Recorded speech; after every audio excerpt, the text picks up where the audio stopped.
This episode of RPMMORadio is brought to you by all our amazing and generous Patreon donors.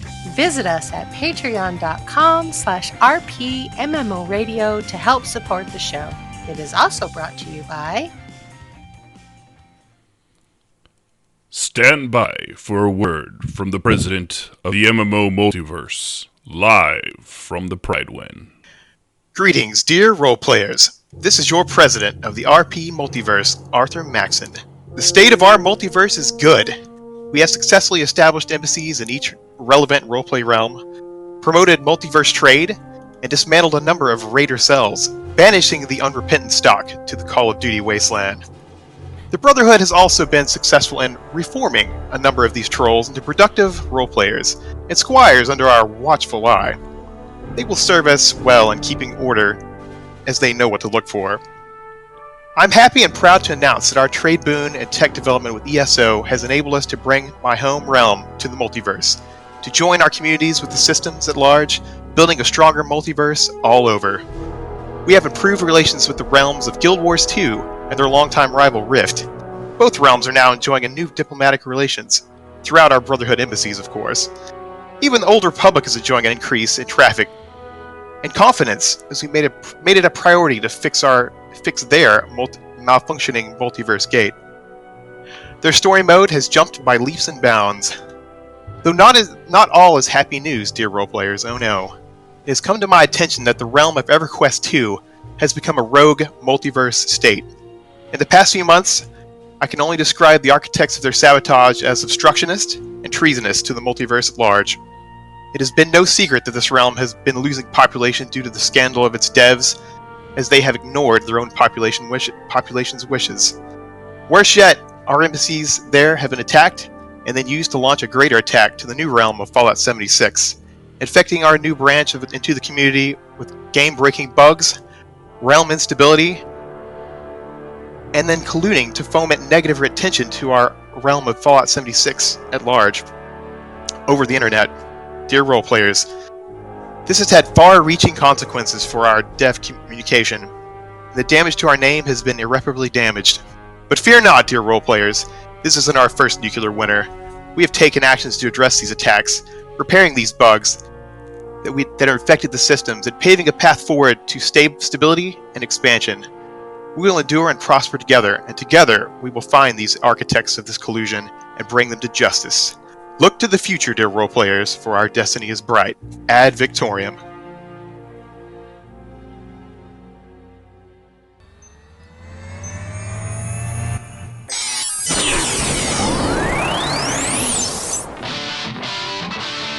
You're listening to RPMMORadio.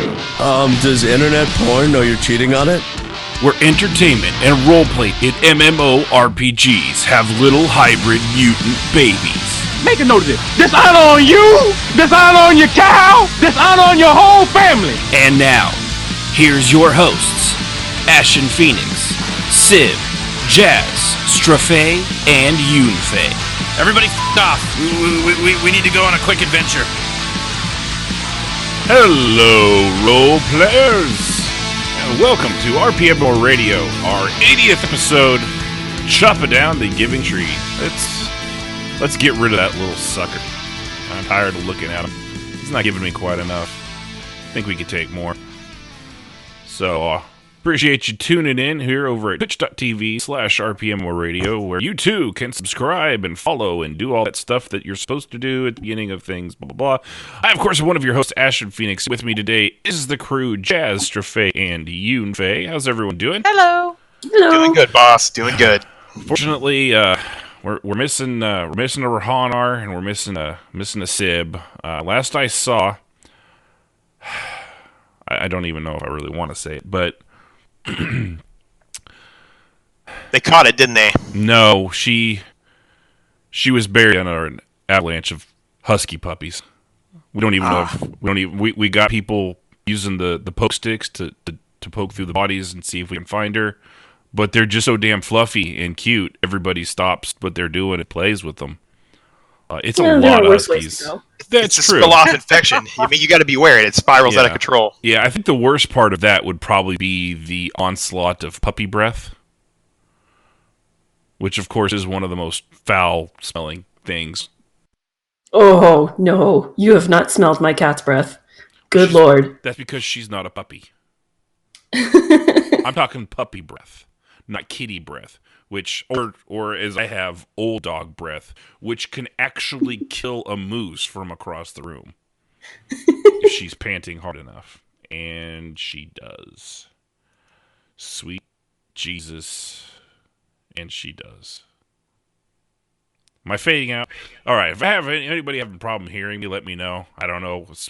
I apparently sound super strange to the others. I have no idea why nothing's changed. They say I sound very deep and also slightly quiet.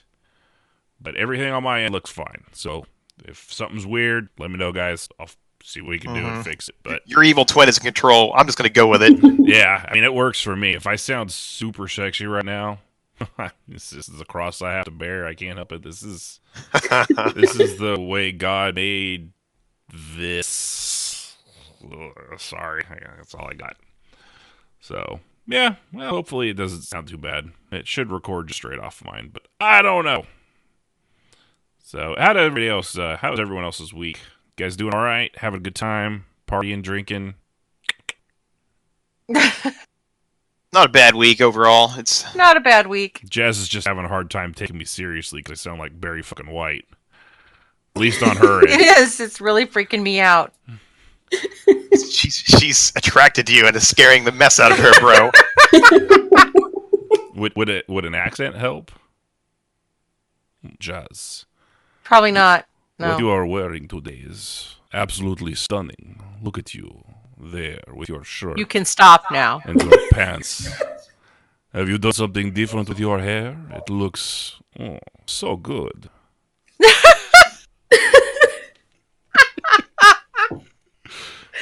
Keep it up, Lady Killer. I need wine. Okay.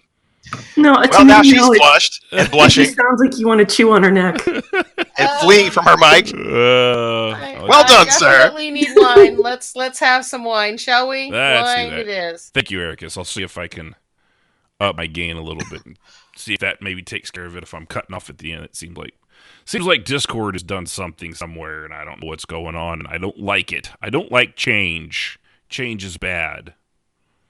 Yeah, but the rest of us don't sound different. Unless it changed to $1 million, I would be willing to change to a millionaire. That I am good with. Oh, is I cutting out anymore still? Is that good? Unfortunately, these were things I wasn't sure how it would translate over the internet, so we're good. But, okay, well, I'm glad everybody's helping us with our technical difficulties. We appreciate that. Let's see what we've been doing in roleplay, I guess. We can do that. Anybody drinking wine at the moment? I want you to go first. Not me, sir. Not me. Okay, well, I'm sorry. Uni, you drinking? Mazel tov? Pepsi. Ah, it's not wine. I'm sorry, hon. Jazz? Is that... Well, see, when you no, have that's the opposite Teach me of to be drinking. a smart ass. When you have to sip loud enough for it to be heard, and then you choke, it kind of ruins the joke. That was bad. Oh my Ruined god! the whole effect there, darling. Did you get it on the computer? Okay, I'm okay now. Mm-hmm. Okay, so I didn't get a chance to write anything, but I did have a fair amount of roleplay this week. Primarily on Seagal. Getting her back out into the world and role-playing again has been a lot of fun. Nothing really earth-shaking except for her conversation with Drax, which is Ashen's tune, which was very intense. And... Huh? It was fun.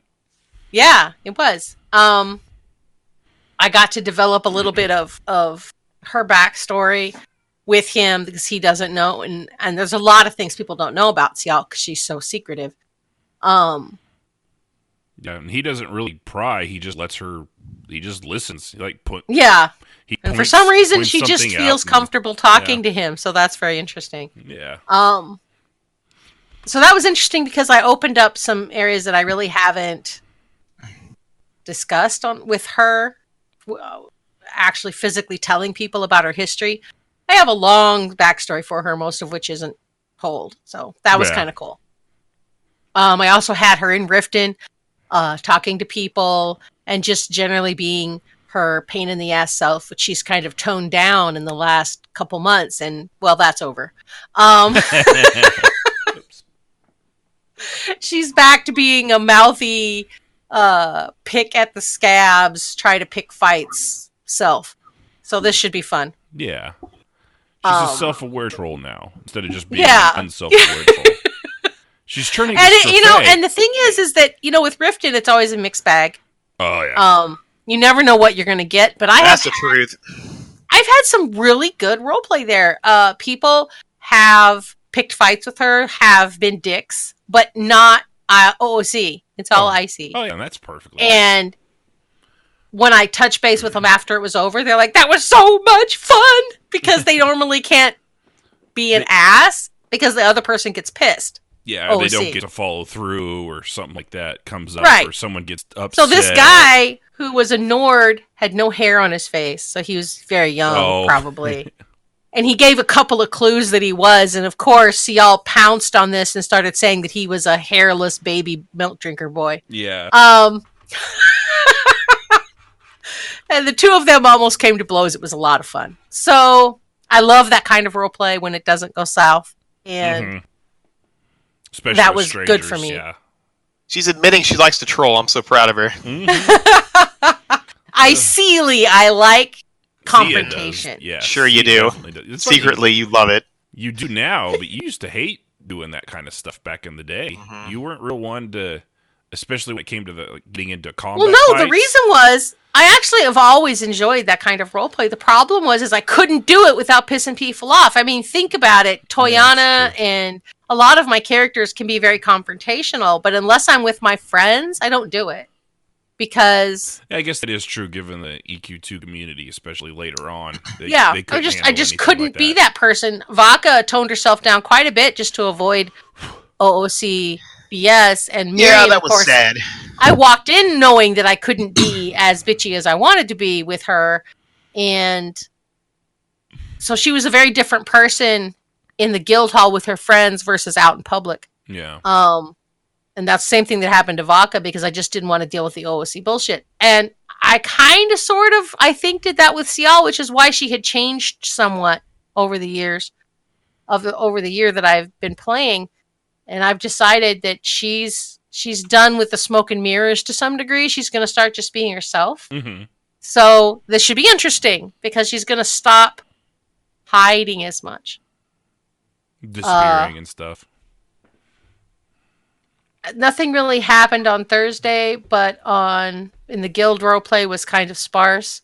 Poetry night was kind of sparse, but Friday was kind of fun. And then after that, I got to play Zasher, so I was really excited because I haven't been able to play Zasher anywhere, and I miss his character. His Meathead is a lot of fun, and I went to, after the Talvani thing, I went to a guild event in the other guild that I'm in. And Zasher got to whack somebody in the head and then, have a little bit of this and that within there, which was a lot of fun. And it was nice to have Zasher out and about again. So I'm looking forward to maybe on the weekend spending a little more time with Zasher. Yeah. The highlight of her day was thumping somebody's skull with her like Arnold Schwarzenegger looking Dunmer. That's hilarious.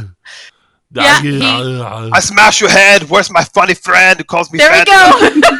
Right there. And I was in voice with Taviset for most of the event, and she and I were cracking up because I was trying to talk like him. Oh, geez, yeah. And so, she's trying to run it through that filter too, when we're role playing, to hear him talking like that. Let them hear. And it's a lot of fun. So overall, I had a really good. No. We got to hear the voice. Yeah, you got to do it now. Voice. You got to hear your Schwarzenegger. I can't now. I already gave you the template. I gave you the fresh start. I know. Muscles. I can't do it. Nope. Muscles. It's just about how you pick up the bench. Yeah. Christian, we have to go to the pub. Yeah, the pretty ladies in there. Those are whores, you fetcher. No, they're pretty girls. Let's take them. Hey, that lady over there, she smiled at me when I gave her money. I think she liked it. It turned into Schwarzenegger and Stallone all in one person. Was yes, exactly. It's kind of a mix between the two. He's a lot of fun to play. Like he was oogling Taviset's behind the whole time she was healing someone. So, well, I mean, she's not going to fight back. I'm just saying. Yeah. Way to bring out your inner Harvey Weinstein, but. Laughing quite a bit because she was like, he is such a perv, but he had his mask on so nobody could see what he was doing. So that's too funny. Good times. Well, I'm glad you got to pull him out again. It's a shame. Yeah, that, I miss role-playing with him a lot, so he was fun. So that was my week for the most part. Next! Well, I guess I'll go next since mine was tied to Jazz's. But yeah, I actually got to roleplay a day this week. I still had a lot of neck pains and things like that, so sitting at my computer is not fun. Apparently I have the opposite problem of many people with my neck. I still have no curvature in my spine, so I guess that makes me straight. I get it. So now I get to sit on this giant pointy pillow for a couple minutes every day to try to put the curve back in my neck. Fun. Yeah, this is what those Iron Maiden chair things must have felt like in the 1500s. Because I'm laying on plush carpet and I've got this stiff styrofoam triangle jabbing into the middle point of my neck, just letting They say it's supposed to be 8 pounds. I'm pretty sure my head must weigh a solid 15 or 20. At least as much pressure seems to be put on that. I assume it's from growing up, and my mom always told me I had rocks in my head. I'm guessing that's what it probably is. It's the rocks. They've gotten heavier. They shifted, bro. See what happens? They shift when you get a little older, and then they start causing problems. You're off balance. That might be the neck problems because apparently instead of being super tight in my neck, it's actually the opposite. Because if you're looking on the camera, how I've done this trying to pop my neck for so long now that all my ligaments and tendons are actually too loose. And he described me as a bobblehead. So I don't have the muscular structure now to actually hold up my 15 to 20 pound noggin. And that's what's causing the neck pain. I actually have to compress and do all these like stupid old like 80-year-old man things, like lifting fucking cans of Campbell's soup up to my side. Like just that much is it's No, I had the same problem after all my car accidents because ridiculous. I again, because of all the damage to my neck and there's no curvature. You had a car accident. That's true. I had a good reason. You don't. There's no. She's harsh, bro. I've got whiplash. I've never been in anything that I don't know what I did. I have no idea. Nothing. I've never been in a car accident because I'm an amazing driver. I'm professional. I'm an amazing driver. I got hit. They weren't my fault. Be quiet. I don't buy that. Wow, I didn't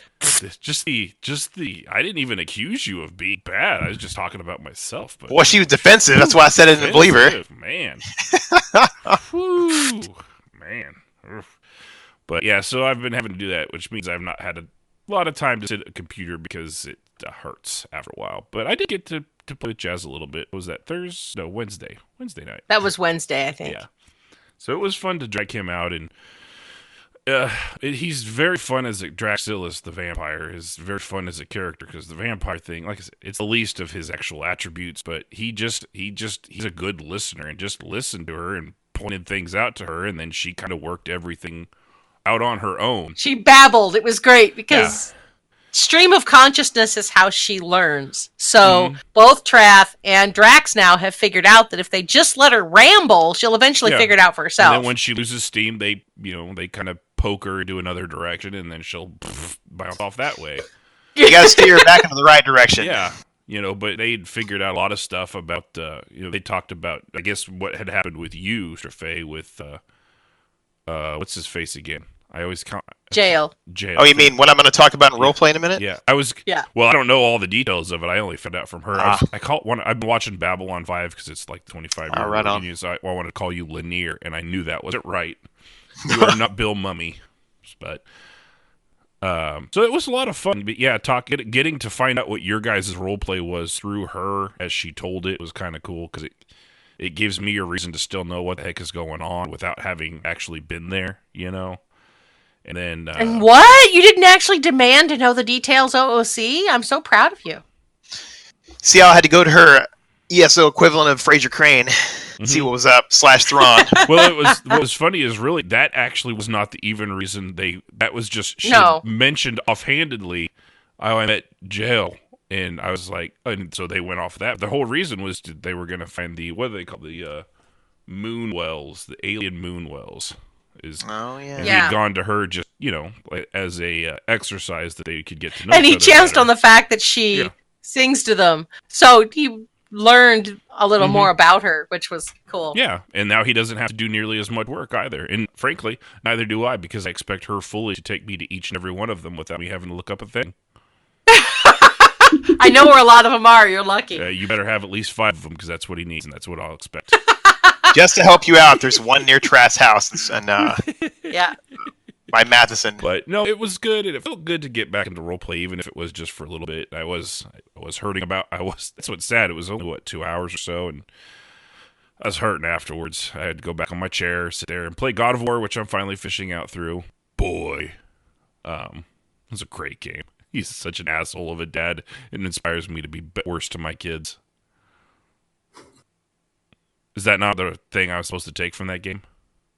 I mean, hey. I'm really not sure that's judging. really what they wanted from you. Well, no, because I could tell him every time he does something good, and he's like, how does that, Dad? And I could say, adequate. Yeah, I mean, I'm digging on this. It's just kind of like... See, it could backfire, though, because if you say that and he looks at you and raises his eyebrows, says, okay, Kratos, and walks off, you've just lost all credibility. I think the part that'll fall apart where is I'm not a god, and neither would my son be, as they are, so it might fall apart at that point, but before I get there, I just, passively, aggressively insult them all the time, right? I mean, that's I suppose. That's what I've learned. Just to make sure... If Gozer the Gozerian asks you that question, make sure to answer correctly. That's all I'm going to say. If he asks you if you're a god, you say yes. So yeah, it was a lot of fun getting to roleplay with Jez. I wish I could do it more, but right now I'm kind of still in a kind of a funk. I don't even know. I'm not enjoying ESO like I used to, like the game itself, which is always it's just kind of gotten repetitive for me, which kind of sucks. I don't know if the new stuff will change that. I mean, it does have dragons. Apparently, that's what all fantasy people want, is dragons in their fantasy game. And even though it, lore-wise, makes absolutely no sense because they're supposed to be gone for thousands of years, but maybe that was just in Skyrim now. I don't know. I'll have to go to our lore master now, Strophe. How are they going to work that one out, Strophe? Well, I think they're saying this one was trapped. There's there's 3 of them. Total. If there's more than one, then I'm sure we'll find out in the story mode. But as far as I know, they're not supposed to be alive. Okay, so see, this is news to me as well. Yeah. All right. Well, I guess they've already done everything else.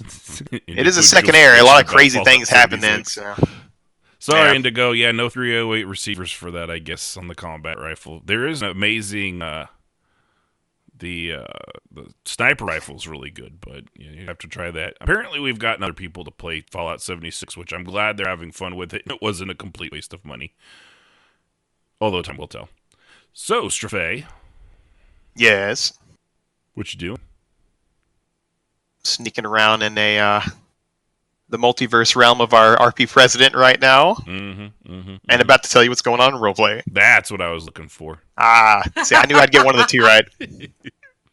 I kept stabbing in the dark. So, this week in roleplay, the evil twin of Trask, Jelthal, showed up. And he showed up in Trask's villa. And he kind of invited Ciel out. Because he knows that she knows where that is. Even if other people don't. And Trask thinks that place is all secluded. That's why him and Bully hang out there, because he doesn't think anybody knows where it's at. However, Jail knows about it. And he wanted to prove the point that he knew about it. Not only did he know about it, he could bypass all the wards and sit right in front of his fireplace. And he invited Ciel, and Ciel was freaked out as soon as she saw him. And they had a nice little chat. Yeah, she knew, though, because he called her darling, just like he used to. See, that's up for debate. But he did put an extra R in his darling instead of Trask putting 1 R, so maybe that's what she's king off of, so I'll allow it. In any event, told her how proud of her he was, that her new task was to simply survive what was coming next. And then she went into bartering mode. Oh, don't hurt your brother. He's such a good dude. Da, da, da. He just looked at her and said, why are you so protective of these people? They're my friends. And what's a friend, Ciel? You know, they're nice to me. What does nice to you mean? And so essentially he kept torturing her mentally because he knows she's unstable and psychotic. And he's trying to get her to come around to his logic. And in the end, she just kept trying to barter for Trask's life. And finally she said, all right, very well, darling. When the time comes, they need you now. For obvious reasons. But when they don't need you, they will turn on you. Let me reference my brother walking out of you when they find you got discovered. Oh, well, he was under a lot of stuff. And there's this and this and this. He's like, hide and watch. Your new mission is to stay alive. He did let slip one of his abilities, which was akin to someone that Ciel worships. So she got a little gem of information there. And before she could extract anything else, he said, yep, our time is done here. And he vanished. Pissed her off good. This is after he attacked her. Or she attacked him. Yeah, I was going to say, she attacked him. He didn't do shit. She attacked him, and he just kind of used the shadows to hold her in place. Take her dagger out of her hand, inspect it, stick it back in her holster. She pulled the other dagger, then he pulled that from her hand, put that back in her holster. He had no intention of hurting her. He needs her there. So it was a fun little RP. It revived that whole story arc. So it's making the game interesting for me again. And that's what I did in Roleplay. The end! The end! Oh my god. Oh, and funny note, just now, Ashen, when I logged in, you know how the president mentioned these game-breaking bugs that were sent through the ether? Yeah. So as soon as I loaded in, I fell to the world twice and then died on my own front porch in my cabin. So, well, I see Lucan's out to get me today. Just because I'm wearing this bomber jacket, eh? Nerd. How about you, Uni? What'd you do? I played through Call of Cthulhu. How was the that? 2018 version. It was terrible. Was it? Yes. Oh, she's like, it sucked! It was awful. Like, I really wanted it to be good, but it was like they had this unfinished, potentially really good game that they just kind of stopped working on and went, yeah, ship it. See, yeah, you can blame producers for that. Yeah. Like, I have that on my wish list. I almost bought it on Steam like a couple weeks ago. I was like, game? no, I still have Call of Cthulhu. It was obviously based on Lovecraft stuff. Unless you have a controller, you will not be able to progress in the game. Good to know. Really? How's that? I was playing on keyboard and mouse Uh-huh. through the game, and there's a game-breaking bug that they still haven't finished to this day, or still haven't fixed, rather, to this day, where you get stuck on the conversation wheels. Like, you can highlight what you want to choose, but you click all you want on it, and nothing will happen. And you just get stuck there. You can't, like, escape out of it or anything like that. Wow. You have to start over at your last save. That is super uncool. That I can let you, if you want to finish it, I can let you borrow one of our Xbox One remotes. You just USB No, I plug have in, a controller, and okay. that's how I ended up finishing it. Oh, okay. Because I had to plug the controller in and use that. Part of me was hoping she'd say, part of me hoping was saying, I didn't use it. It's a principle. Those fetchers should have fixed it. It's a principle that they. No, they on the should. other hand, They she should. paid for it, so she's like, It has all the right ingredients to be a really the good game. trailers look great. It looks like a lot The of fun. The art is fantastic. Yeah. The graphics kind of glitch out a little. Like Right. all the ladies that were wearing long skirts, whenever they would sit down or move, their skirts would just fly up over their heads. Hey, that's a feature, man. So What are you they talking had, about? they had EverQuest 2's skirt Would they'd all be physics. naked? Yeah. Yeah, it was the same kind of physics. Where was that? Oh, it was Fallout 76. Sid was wearing one of those Yep, I've nurse seen it there. dresses, and it gets the nurse. It flips up and gets caught on like the top of her badonkadonk butt, so her ass. Yes, is it showing. does. Yeah. Not that I was watching that go down, Right. but I have seen that bug in action. This is a pretty funny bug. So yeah, that's a shame. I mean, thank you for saving me. I guess I think it's about $30 now, so I appreciate that. There's another one that's in that same vein though. That's in the Cthulhu world. It's getting ready. It's either out or it's coming out soon. I forget what it was called. Oh, It looked good. I may It have looked to good check too. that out. But it's this year. I know that because I kept getting them confused because their art styles aren't exactly the same, but the premise seems to be very similar. I'll have to see if I can't find it. Oh, hey, I'm a sucker for a good Cthulhu Well, game. yeah, This one just that's was not. the problem, though. There's none. It's They're difficult. really bad at it. For some free property that's the great grandfather of modern horror, they suck at recreating it. They really do. Well, this one, like I said, had all the ingredients there to be a great game. And like I played it all the way to the end because I wanted it to be good. I'm like, so something has to be redeeming here. Yeah, and that was the And one it where just like wasn't. the like octopus tentacles were coming out of his skin, and he was like shaving them off, right? I don't remember that Okay, happening. that might be the one that I was looking forward to. Then that might be the other one. Oh, fun. I mean, one Cthulhu game is just like enough. No, I gotta. Let's see here. You need to just play some Bioshock. You get your fix. Oh man, Infinite. I like Loved Bioshock. Infinite. That was one of my favorite. 2 was okay. Did you play Buried at Sea? I don't remember Oh all my of it goodness. now at this point, but it was just all I really awesome. hated Atlas after that. Yeah, they were big fans. That's that too, did you? Really hated his guts after that. I mean, I didn't like him before, but anyway, I won't spoil it. Those haven't played it. Yeah, and that one's that's a classic. I really hope they delve back into that world one day, but I think isn't the EA or something that has control of that now?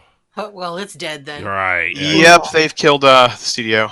And and same thing because they also Mass Effect is the other one.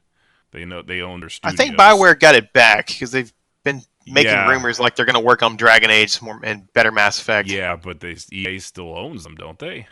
They do. Yeah. See, and that's I'm not sure how that works. That bears investigation. yeah. I saw something on that, and it's like, oh, moment of silence. Mm-hmm. Yeah, there it is. Call of Cthulhu. That was the one. What was the other one? Yep. No, I don't have the other one on here. I must have saved it somewhere else. Of course, I put it on the wish list. Oh well. Well, that's cool. I appreciate you saving me $30, according to this. So yeah. Hey, no problem. That's what friends are for. Right? Yeah. Thanks for wasting your money, so I didn't have to. um, spoilers, I didn't. Oh, it was one of those like gifted things or something. It was a gift, yes. Ah, see, there you go. Well, it's still a shame to, like, oh. That still sucks, yeah. Yeah, like I said, I really wanted it to be good. Well, the trailers were awesome. It really looked great, but that's so disappointing. But anyway, I guess we should do this roleplay thing or something, I suppose. But, nah, that's cool. It's a shame. I love narrative stories. I really do. It's where I get my inspiration for roleplay from. I just basically copy and paste out of entire things and then just play that because I'm creative like that. No, I'm sorry. I'm channeling other people. That's not creative, boss, but I digress. Well, no, because I've seen it happen so many times. When I saw was Drizdo Potter out there. Yeah, we don't talk to that guy. Yeah, and his friend was it Darth Dumbledore in Star Wars? The Republic? No. Yeah. Just say no. What about when I was playing Matrix Online, Snape, with his greasy black hair that was a good one. I actually I don't even That's know if just those depressing. were out by then. That's a show topic. Those that are unimaginative. Yeah. Unimaginative people, man. It's like stop taking movie characters and game characters from other games and using them in a game. Anime. Just stop. Just say no. It's not hard to make up a name. Please, for the love of God, stop doing that. I will say, though, is one thing. Flat out ripping it off is another. It's true. I saw the new Smash Brothers. Mm-hmm. It's a Nintendo Switch now, right? Uh-huh. Apparently, you can play Cloud Strife, and I lost my mind. Yes, you can. They have every character that's ever been there, which means they're out of the 70, I think 6 characters on there, 45 of them are from what's that? Fire Emblem. Fire Emblem, yeah. 45 of them are from Fire Emblem.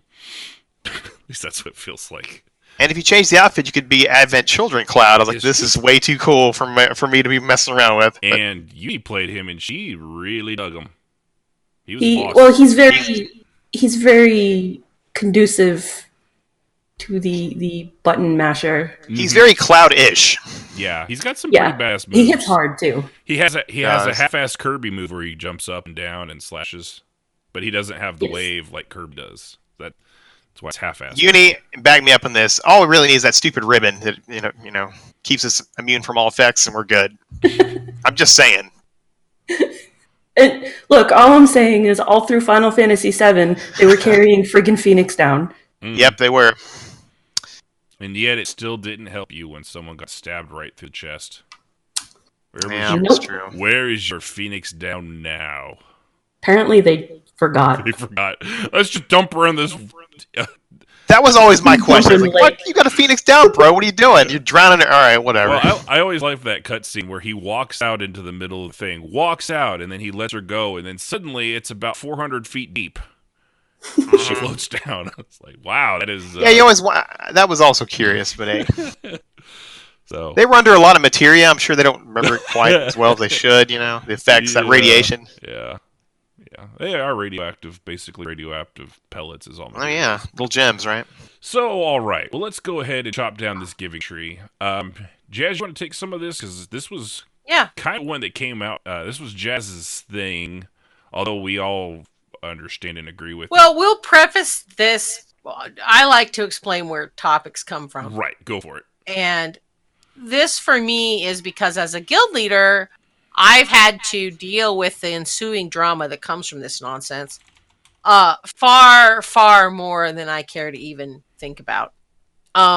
People who use their connections in game to try to get money and are usually successful in getting money from people, both in real life money, game items, and then when it doesn't work out the way the person wants it to, then drama explodes and it lands in my lap. And unfortunately, my first reaction is, why did you give this person money in the first place? So you're blaming the victim? Yes, you're stupid. Which is very not thoughtful, and I'm working on that. But nevertheless, that's where this topic comes from, is because every guild I've ever been in, every game I've ever played, has had to deal with this. Mm-hmm.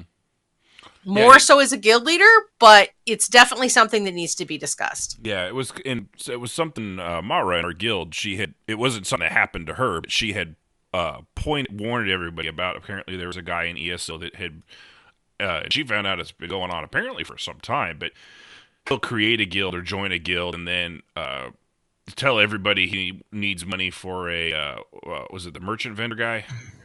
Yeah, to start the trade guild. Trade guild thing, and which is millions of gold. Millions of gold. Yeah. So they do that. They do what they got to do. They hand over the money to the guild, and then he pulls it out of the account, just closes the guild and vanishes. And disappears into the ether, and there's nothing they can do about it. Which, that's so greasy. Right, it's super greasy. Oh, it's super scammy. But at the same time, too. That's what this episode's about. Yeah, gotta be careful when you're dealing with people online. Really, really careful.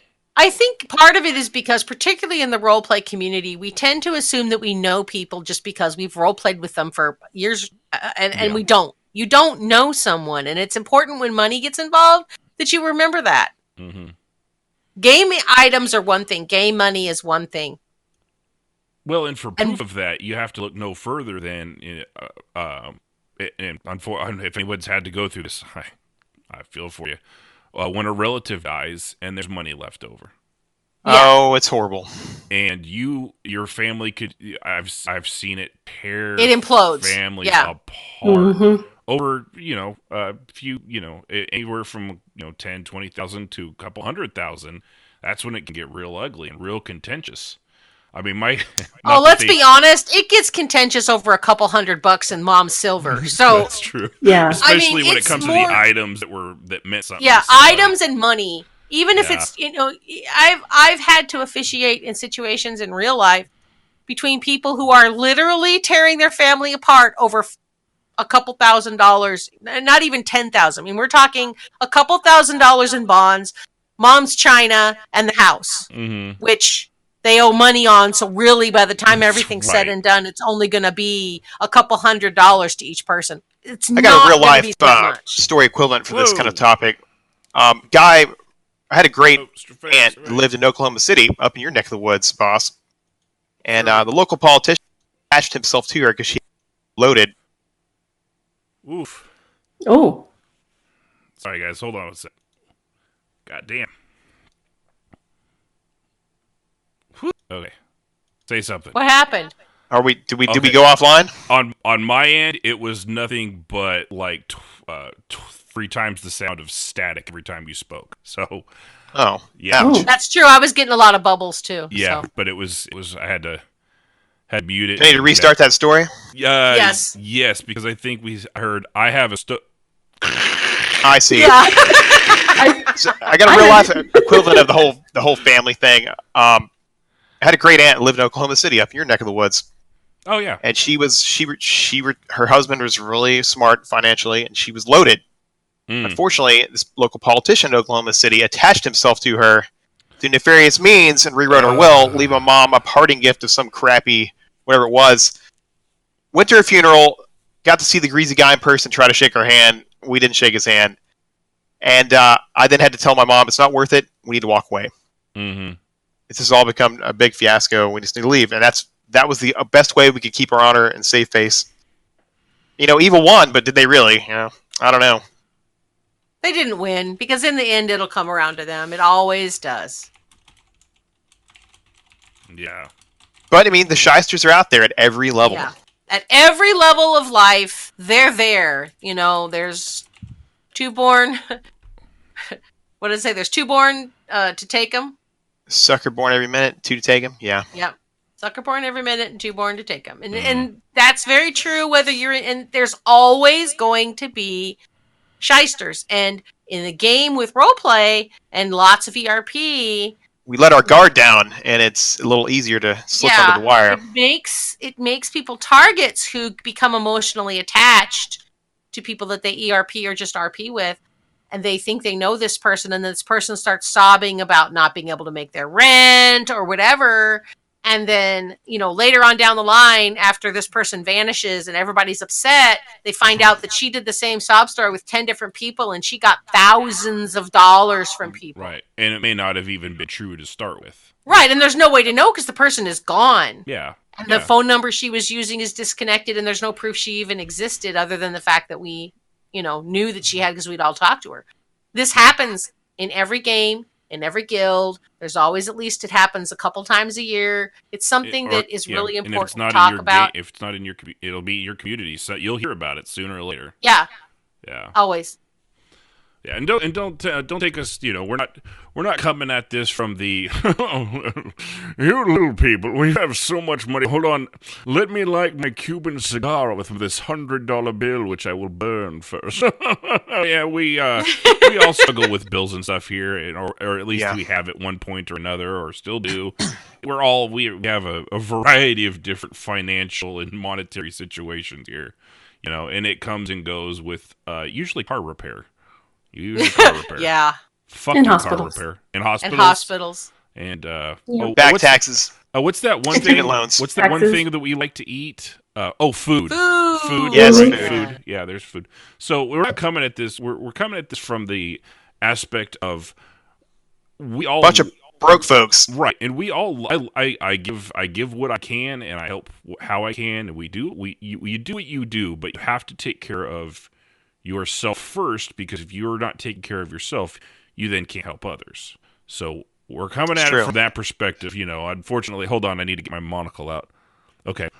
Oh, very good, Lord Ashen. Top of the day. Right. Well, Jazz, continue on and tell the little people how they should spend their, I don't know, I assume like $1 or $2 is all they have. I have no idea what little people make. It's important to say that right. In my real life, I'm a social worker, and I use my own money to help my people from time to time when I have it, but I don't spend money I don't have. Right, 'cause you still have boys. Right, I still have to take care of my bills. Right. So, it's hard to tell someone no, and I know that. Mm-hmm. Especially when you know them and you care about them on some level, even if they are manipulating you, you care about them. But it's important to understand that you can't do that at the expense of yourself. So even though and I've helped guild members. I've given money, real money to people.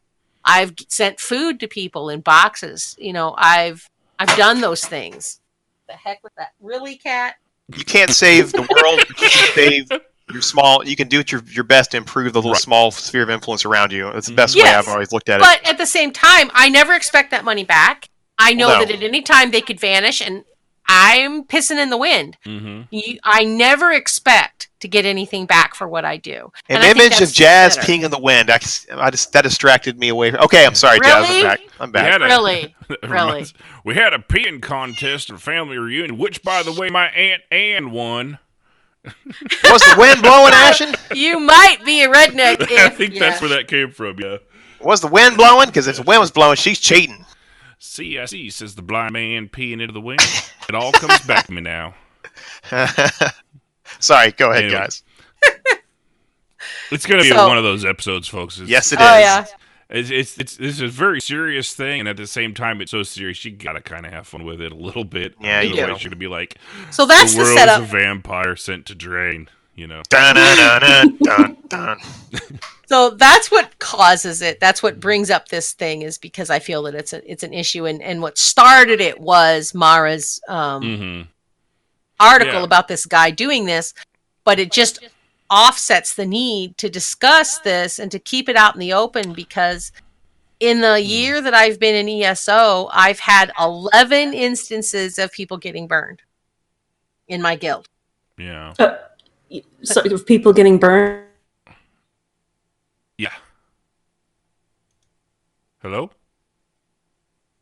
For the love of God, is it doing this stuff again? I'm switching. Can you guys hear me? Hello? People? Hello? Alright. I think Discord is crashing. Give me 1 sec. Oh, hold on. I apparently lost connection for a second. Are you there?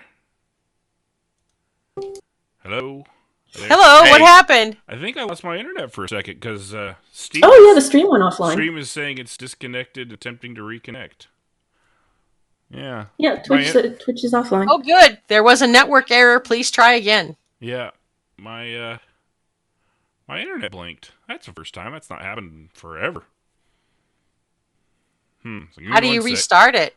It's saying it's trying to reconnect and start recording again. I'll just splice the two things together. Okay. Now you can let me know if it comes back up. It's going to be one of those fun nights, apparently. There we go. It's trying to reconnect. Well, it might be a blessing. If your neck is hurting, hey. Oh, I'm all right. There, I think it goes. There you go. Is that working? Not yet on my end, but there's always a... Yeah, there's a delay. Well, it says it's going now. I don't have a connection. Yeah, I'm getting an ad. Yeah. An ad? Yeah, an advertisement. A full-blown advertisement. Well, that has nothing to do with anything we're going to get money for. I can guarantee you that. I was about to say. By the way, there we go. There was a deal. I get $1,000 every time we do an episode. Don't worry about it. I thought you guys knew about it. No, so it's just a thing. Dang. There it goes. All right. Totally got hosed. Now we're back online. Yeah, I don't know. We just lost my internet for a second. So apologies to those listening live. Hopefully you came back. If not, I understand. It's a little weird. Okay. I don't know. I don't know when you guys stopped being able to be heard because I couldn't hear you. So, what did you last hear? Me shouting, "Hello, hello." Before that, you smartass. Just you saying why we were doing it and okay. Getting ready to about Mara. I was actually trying to find the article, the thing that she put up about who. Let's see. Aww. Hi, Sorry kitty about cat. that. Hi, kitty. Stop. I will let you out. Start that nonsense. Okay. He like put his face right up to the microphone and meowed on purpose. According to this, it was TYVM Bond Scott. So if you see, like he's going to use the same name again, right? I'm just saying, but just in case, if you see someone with "Thank you very much," TYVM, I guess is what that means. Bond Scott. As a side note, if you guys have seen Captain Marvel yet, that meow is freaking awesome. I'm just going to say, there's an awesome cat in that movie. Yeah, no spoilers. No spoilers. Random. Man. Anyway. All right. Now on to the different things you had here. Okay, so the first thing is the scenarios that can be used to set you up to help them with money matters. And this is not necessarily just reality. This is just what scammers use. Mm-hmm. And they pretty much work off a script. It's amazing that they all use the same stuff. And some of them are honest to God situations, but these are people who always have something happening and never take responsibility for their lives and are always asking people for money, for help, for everything. So there are two types here. And one is, nefarious, and one is just this incredibly needy person who just wants you to, or anyone, to help them with their life other than themselves. Yeah. And that's harsh, I know, but as a social worker, I'm assuring you, that's the truth, Jazz. Nothing harsh about that. This is the way it is. Some people become so determined to not accept responsibility for their own lives that they will sponge off of everyone and suck them dry. Yeah, especially strangers on the internet that they don't ever have to see. It's really easy to do that. And there are people who are scammers who make a living doing this. So we have a problem with panhandlers here in Oklahoma. And I'm sure every state has those with the in-depth documentary on News on 23, how they pull in 50 to 100K, or there was one guy here in Oklahoma City, I think it was.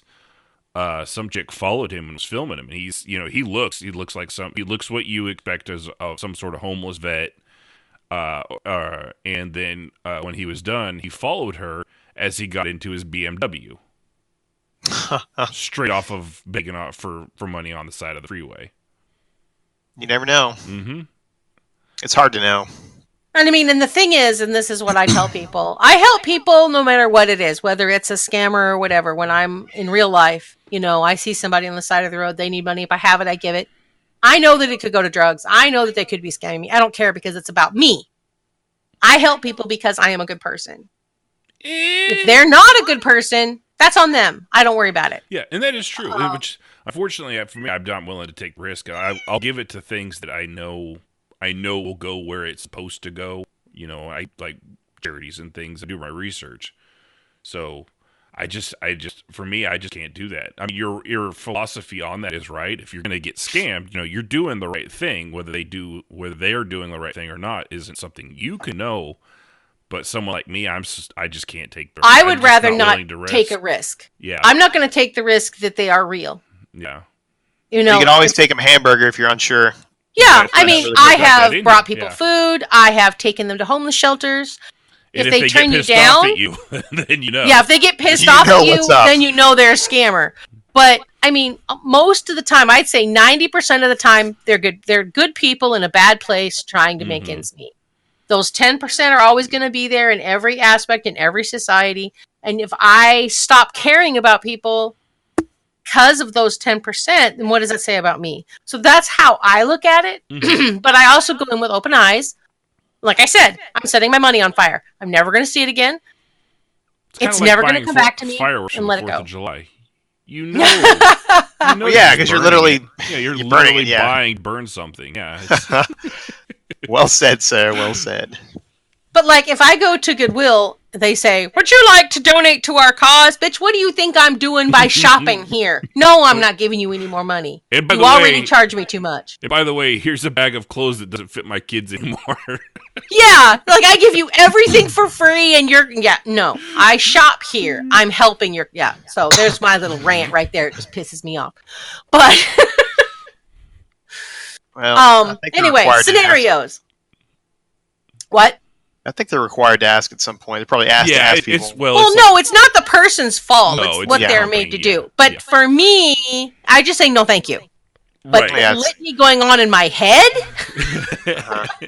is not polite, because it's one of those things that pisses me off. If you get everything for free and you're selling them at a huge markup, where if I just spent $2 or $3 more on that shirt, I could buy one for new that no one has ever worn. And your WTF. Goodwill sucks. Goodwill charges too much money, in my opinion, for the things that they're selling. It's actually pretty good. I get some like $5 pair of pants, and then it goes. Unfortunately for me, it also goes straight to a Halloween dummy. Yeah, But I what shop I at do Salvation with it is none Army of your business.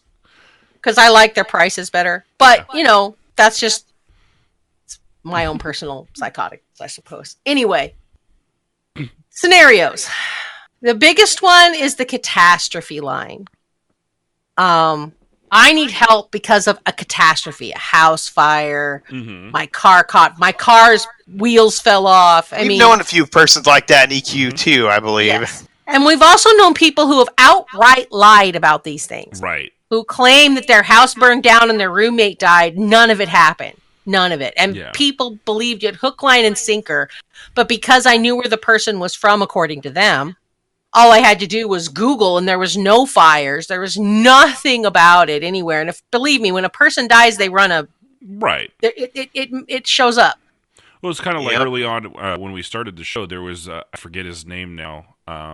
He lost a good portion of his house in that fire. Oh, yeah. And he helped pull his relatives out, so he lost a lot of his stuff. And, we were just put it out there, but it wasn't even him that contacted us. It was one of his guildmates, and they had pictures of the fire. There was a link to an article. There was every bit of proof, which is why I was like, we'll see. We'll put it out there and see if exactly. And there was a girl in EQ2 who died in a fire, and I didn't even like her. But dang, she died, and I felt terrible because I knew she had family and friends, and it was really traumatic for people. Right. Whether I liked her or not, she was a human being, and so I, went to one of the places that could help donate, and I did because that's the right thing to do. But there are situations, and so this catastrophe thing is something that always raises a red flag for me, especially if it happens more than once. Now, granted, we all know that person that everything bad happens to. Mm-hmm. But it's not... What?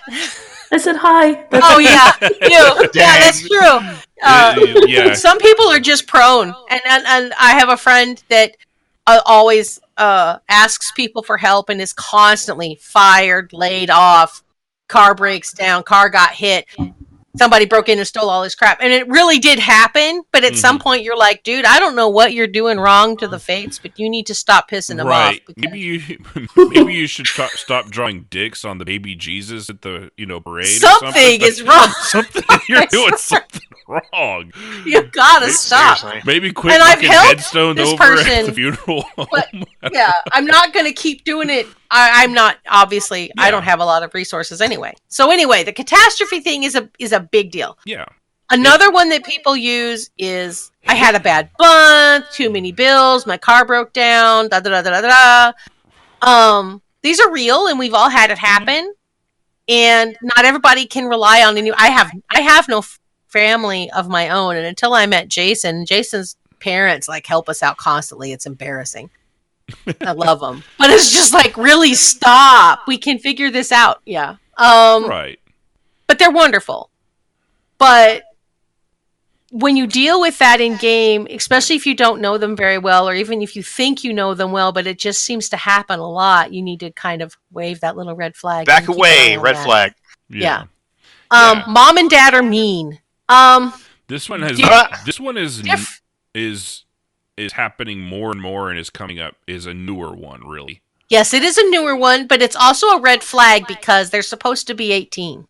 Mm-hmm. Most of us that deal with role players and ERPers, they're supposed to be 18, and if they're going on a rant about how mom and dad are bad and mean, and they take my stuff and they won't let me do things, and it's not fair, and so I need help so that I can run away from home. If they use this phrasing with you, guess what? They're not 18. I was about to say that they outed themselves. They're either not 18 or they've got that family, the Chinese Wong family from Futurama. Oh, 98%. 2% room for improvement. You know, Yeah. they've got one of those old That's right. style. Or they're con artists. I mean, Right. Well, and there are. I mean, I'll be honest. There are some shit parents out there. I mean, yes, there are. We don't need to look at the lady that threw cheese on her kid's face and now has created a cheese challenge. The lady that poured the cold water on her baby, 6-month-old baby, and shouted, "That's what it's like, you piece of shit, for waking me up all the time." It was that's unstable. No, And the baby totally understood it. And the baby was like, "Bitch," and slapped her. And then it was a domestic dispute. And frankly, I think the baby came out on top. Actually, it's just the way I like to think that one went. But no, until I met, like, I had great parents. I mean, I say had because some of them are dead. But I have great parents as well. We had our problems, and we definitely had the things go round and round. Like I've said before, my mom was like Danny Tanner. From hug it out. Like the cleanness, like the house is. Yep. It looks like it came out of one of those like sitcoms, and of course, I was not. So there's a lot of tension with that. But she is a great woman, and they would love me, they supported me. I didn't know we weren't doing great when I was a kid. I thought, I mean, personally, at the age of 3 and 4, hot dogs and macaroni cheese every night for a week was awesome. It's freaking awesome, I was about to say. I didn't know, apparently, that's like, yeah, we can't afford anything else food. I was just like, yeah, oh, this is good. To be frank, give me some more of them goodies. I can afford a lot more now. I'm still eating the macaroni and hot dogs a lot of times. Dude, you cannot pass up a good classic. But, so I didn't know until I met my ex-wife's mom, that a lot of that shit you see on TV, like Carrie's mom, from Carrie, religious fanatics, that were horrible to their kids, people that were drug addicts and things like that. I didn't know those types of people until I got around that. And then that changed my perceptions greatly, that there are even, I mean, just up until when we got married, and, we were married early at 19, I think she was 20, and she was still giving like half of her paycheck or more to her mom because she demanded it. Yeah, that's extortion. Right. And after we got married, I found out that there were 3 separate credit cards in my ex-wife's name that she never filled out, and that were also done before she was the age of 18, and had been that explains out. That explains a lot right there, bro. Right. About a lot of stuff. It does, but I didn't know those types of mom and dads. Now, given I'm thinking they're still fairly rare because I don't know a lot of people like that.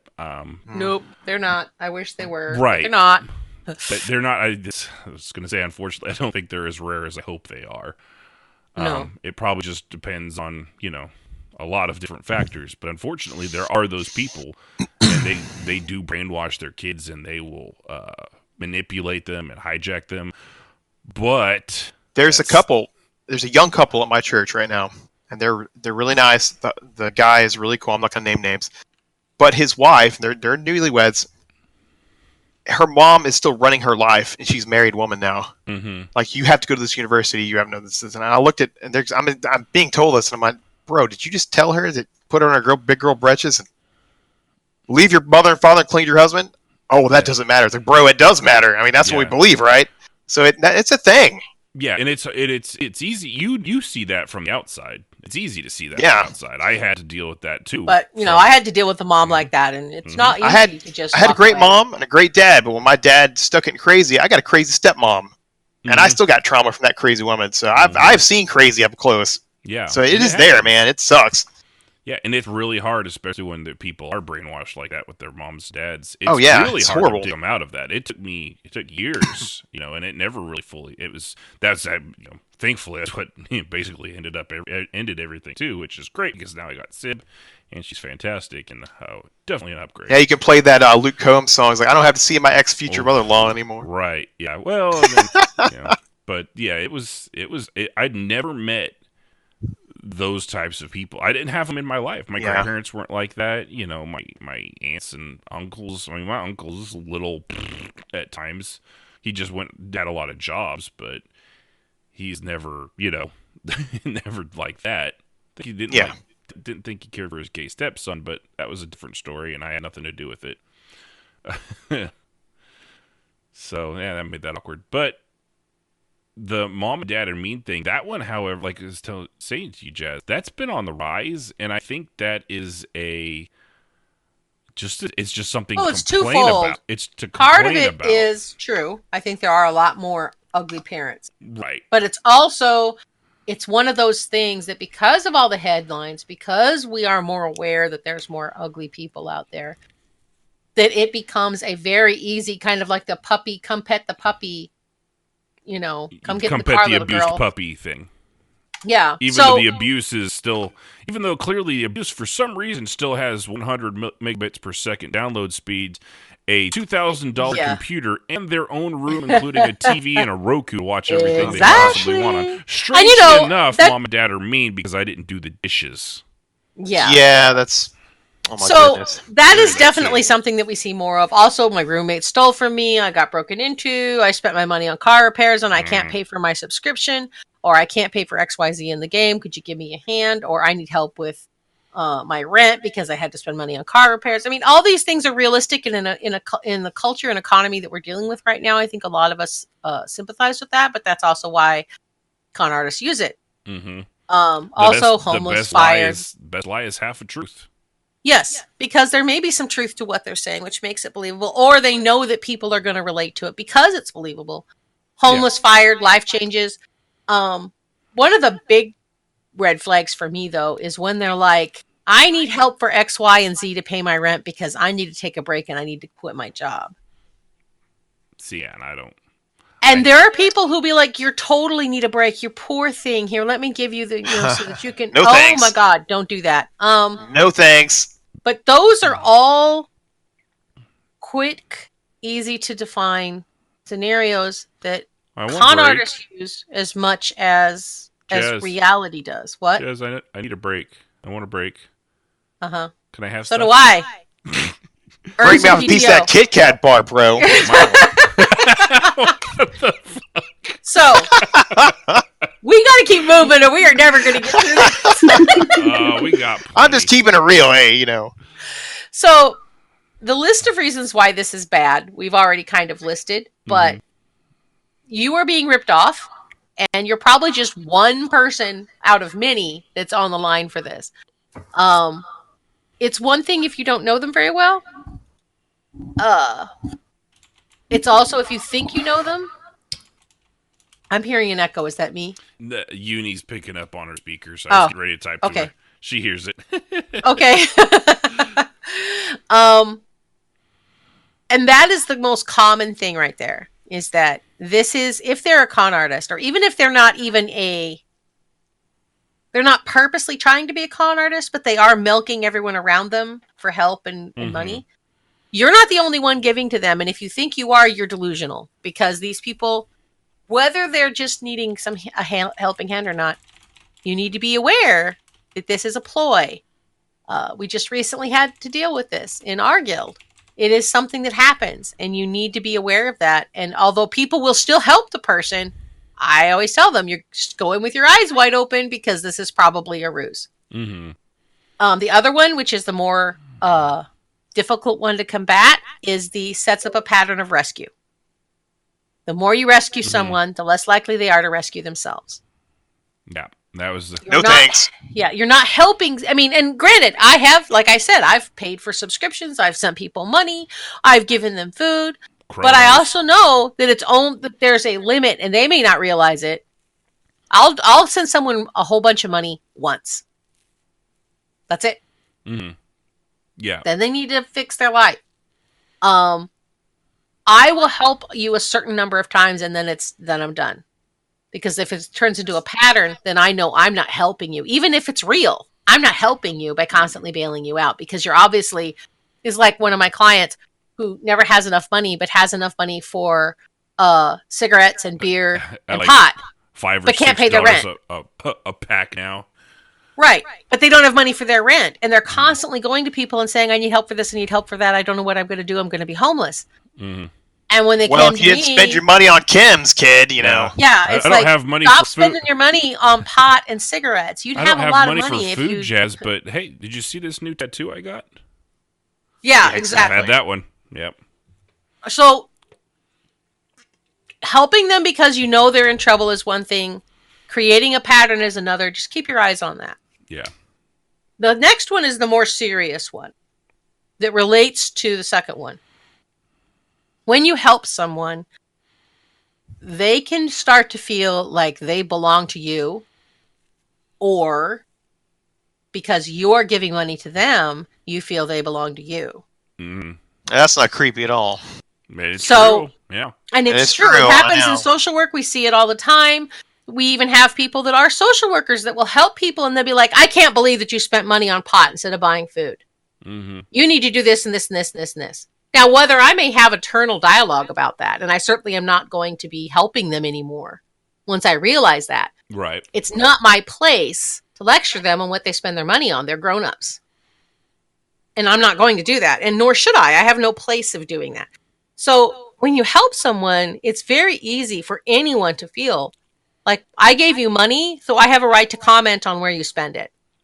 Yeah. Which. And you're not living poor enough for my tastes. Right. And that concept of reality happens, and it's not because you're a bad person. That is just a human reaction once we stick our foot into that situation. You feel like you have an investment in it now. And yes, you have an investment in it now. You feel you have a say. If they and the fail, moment that if they occurs, fail, you fail. So yeah. right. So that pattern of rescue then turns into stalker behavior.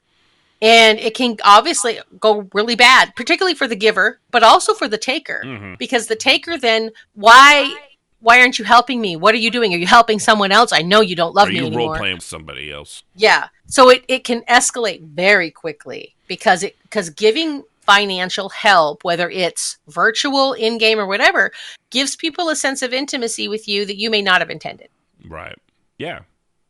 Just say no, kids. I very rarely, almost never, want to accept any help. But even when I need it, I mean, I got to be literally broke down in a ditch, and even then, I'll probably tell you no because I just don't like being in that spot. I like to be self-reliant. I'm the same way. Yeah. I don't want to be perceived as that beggar guy. No, thanks. So, go ahead. Sorry. No, you're good. I was just saying, it's tough for me because I'm not that kind of person. Even though you know you need it, it's there's a pride to it. I'd rather do without because I would rather be noble instead of looking like a leech. That's just me. And I have had to tell people that I know needed help, and they were like, no, I don't need your help. I'll be just fine. And I'm like, with one particular person who was in dire straits, I was like, look, this is food. I just went gluten-free. I have all this food. I'm just going to send it to Salvation Army if I don't send it to you. I'm just going to leave it here. Right. Now, what you do with it after that? Yeah. I'm going to put it on the ground and turn my back. And if it's gone when I turn around, there'll be no question asked. So I have, had to do that. But when somebody did, that person that I helped has never, ever let me help them again. So, it's always one of those things you can tell that a person is like that. So when you help someone, you set up a pattern of rescue, which can encourage stalker behavior and encourages real life connections you may not be ready for. Mm-hmm. Yeah. Now, the next step is you're being ripped off and it's just one of the fish on the line. The next step for that is you are fueling a criminal enterprise. Okay, I was curious about this one. Explain. Okay. Criminal enterprise. Let me explain by using some personal knowledge with a friend of mine. She's an older lady. She met a guy on Plenty of Fish. Plenty of Fish. It sounds dubious already. Go on. Yes, I agree. But together site thing like it's a hookup site. Right, gotcha. So she met this guy on Plenty of Fish who lived halfway across the country, and he and her hit it off and started talking all the time. And he was like, "You know what would be really great? I have a problem. I have these phones that I need to mail to a friend of mine, but I need you." Instant red flag. Right, but she didn't do that. So what he was doing is he was sending her cell phones, which she would then put into a different package using her information and then sending it to the next guy who was doing the same thing. Now, these phones and the SIM cards inside can be, terrorist type. I was gonna say they're stuff. hot. Yeah, they're Tell me lies. Tell me sweet little lies. So Yeah. I had warned her. I found out about it, and I said, "You need to stop doing this right now, or this could be bad." And she was like, "You're just ridiculous. All I've done is buy him iTunes cards, and I have taken these phones and sent them on." And I was like, "You did what?" Okay, Jez, this now, is, as a postal worker, this is hurting me.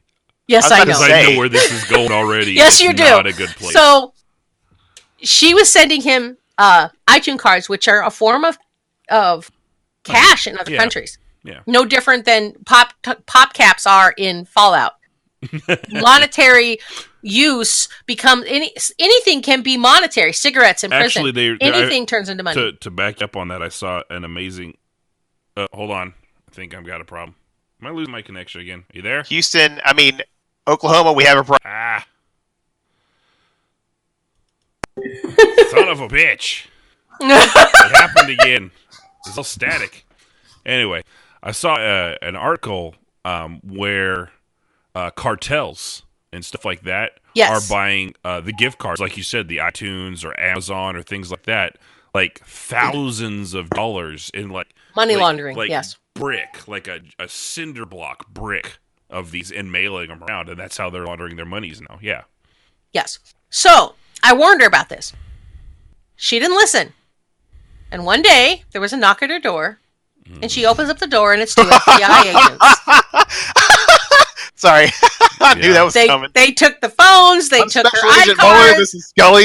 Yes, they had her in tears. She called me.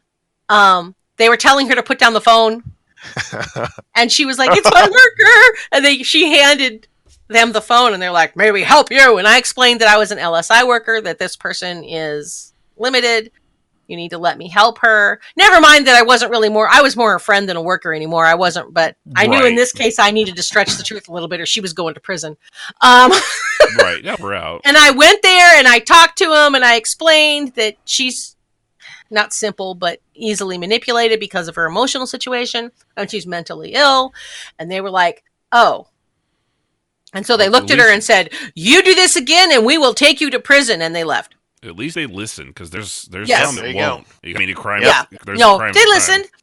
The thing is that she got another package 2 weeks later, and she didn't hear the door knock from the package delivery guy, so he just left it at her door. Right. So when I got there, I saw it. Mm-hmm. I picked it up and I walked in and I said, "What is this?" And she was like, deer in the headlights. I don't know, George. Have you been talking to this guy again? And she was like, "Well, he sends me texts." I said, "You do understand that the reason they took your phone number, right, and showed you the warrant?" This is because they're listening. What do you mean? They're listening to you. What? They can't do that. Yes, they can, sweetheart. So hopefully you called Agent Mulder and Scully back and let them know, "Hey, we've got a fish on the hook for you. You can get them now." I called the number and I was like, "Okay, here's the package. Come get it. I'm not giving it to her." And they're like, "We already knew about the exchange. Thank you." And they got the package, and she never did it again. And then, of course, she met somebody and ran off to Florida. And it lived happily ever. Who knows? Probably. I don't know where she is now, but that would be called happily ever train wreck, sir. That is why you have to be careful. Because not only is this perhaps dangerous for you, can be criminal, and you don't know what you are helping. When you give somebody money or buy them iTunes cards or buy them a phone and send it to them. Yeah, just buy me a track phone and send it to me. It really would help me because I don't have any money to buy minutes right now. You may have just fueled a criminal enterprise by doing that. Right. And that might be a rare occurrence given, but no, it's actually not rare. That's the problem. The FBI told me that it is growing, and it's like 1 in every 300 people that's not that rare have participated in some level with this particular scam. It's huge and it's growing. Fentanyl, huge. A lot of fentanyl. Huge. Something similar to that. I was trying to sell a doll. Oh, yeah. And I had her listed on eBay.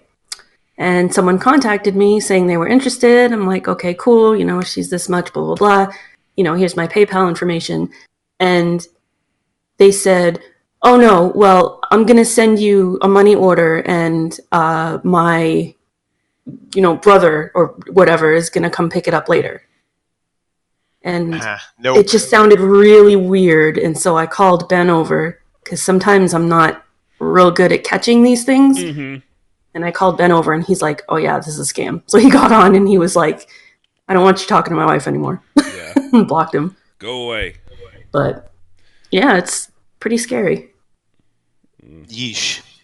So the one, which is the scam artist, they could just be selfishly doing it for themselves. They also could be involved in a criminal enterprise. So do keep that in mind, because MMOs are a huge, very fertile ground for them to do this with. Huge. They're out there, kiddies. Well, yeah, I mean, that's why there's gold sellers, too. Yeah, I mean, it's the same thing. I was funny. I couldn't get people to understand who would go to a gold seller and they give them access to their accounts so that they can then get the gold, right? Well, then their account would be hacked several weeks later and all their shit would be stolen. Mm-hmm. And I was like, can you not see the correlation? Well, they're not related. That's called Idiot of the Week award, man. It happened a lot, man. I had that happen to a friend in EQ1, and I was like, are you stupid? What happened? Yeah. Well, our buddy Greg got hacked. I remember watching the dude run around with his tune. I just laughed. I trolled the guy. I was like, man, you're going to get caught, buddy. But yeah. So the first one is bad because you can be participating in a criminal enterprise. The second one is bad because you are creating intimate contacts with someone or making them think that it's an intimate contact with someone when it's not, and involving them in your life and your personal finances and vice versa, which just isn't healthy. Mm-hmm. So no matter how you look at this, it's generally a bad idea unless you are really, really sure, or you are wise enough to let it happen once and never again and watch for repeat offenders. Yeah. And to understand you're setting your money on fire. So kind of like gambling. Don't do it, kids. Moral story. So, good reasons to do this. I feel that's fair. We should probably talk a little about that now that we've go to the positive. We've dwelled on all the negative. Everybody. Yes. Or at the very least, in EQ2, we had you could buy a gem, and that gem could be used to pay somebody's sub. Yeah, whatever those were called. Yeah. So we bought several Chronostones as a guild leader. I would buy several over a period of time, and I would hold them. And if somebody couldn't pay their sub for that month, I would give them. Got it. This episode's gonna be a real bitch to edit. It keeps going static on you guys. I don't know what it's doing. I don't know. Go ahead. Make sure we're not on Discord of the South. Yeah. No, we're central this time. So, but yeah, go ahead, Jazz. You were Chronostones. Several times I did this. It was fine. A couple of times that I did this, I found out that they then turned around and sold them for in-game gold. Yeah, and in EQ2, just for those that didn't play, you could actually buy these Chronostones and sell them on the broker in the game, and people could for hundreds of thousands of gold, which people were willing to do because they had the money to do that, and so that way they could keep playing, but use in-game gold to do it. And it was actually a fairly clever way around the gold farmers. Yes, it was, and it did help get rid of the gold farmers for the large part in EQ2 when they did that. I'm totally for something like this, as long as you understand that it could be misused, and we did. We knew we were giving this away.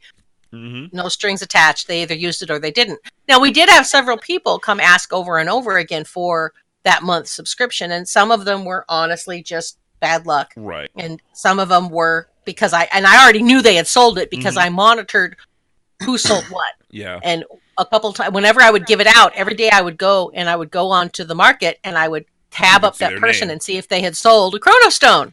Yeah. So I didn't say anything to them. I never confronted them. Right. But at least then I knew that that's what they were doing, and I was less likely to give it to them in the future.